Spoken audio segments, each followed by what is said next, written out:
The greatest thing about working on a Spider-Man game is that you're working on a Spider-Man game.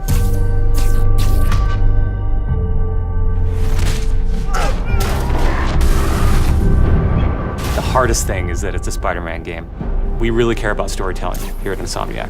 And I think that's how we go into every day we come here. There's this push to really get it right. One of the most compelling things about Spider-Man is just when Peter Parker and Spider-Man's worlds collide. And we've tried really hard to weave the two stories together to create a story that is not necessarily just a superhero story, but a human story as well. So this Spider-Man is a little different. He's older, he's 23, so he's been Spider-Man for 8 years, and kind of like an athlete in the prime of his career, he's starting to get good at the Spider-Man thing. The nice thing about playing an experienced Spider-Man is that he's already familiar with his powers, right? He's not just discovering them. We always think of Spider-Man as, we call him, the acrobatic improviser.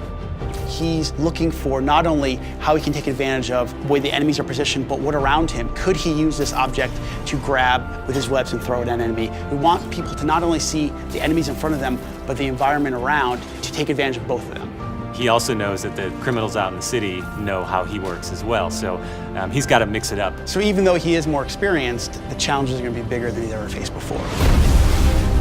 Spider-Man has a rich history of having great stories. The core of our story is this duality between being Peter Parker and being Spider-Man. What's cool about Mr. Negative is that he also has a duality. He's got his positive side as Martin Lee, who runs the homeless shelters in the city, but he also has his negative side. When Peter makes the connection that the leader of the inner demons is the guy who my aunt works for, we got the perfect collision of those two worlds.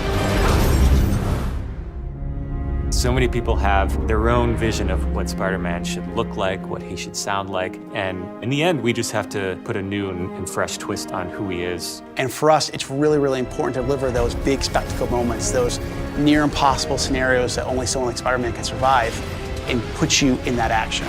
You got this, you got this, you got this! We understand what this character means to people in here, and we're making this game with a lot of heart, and we're going to do whatever it takes to give people the ultimate Spider-Man experience, the game that they've been waiting for.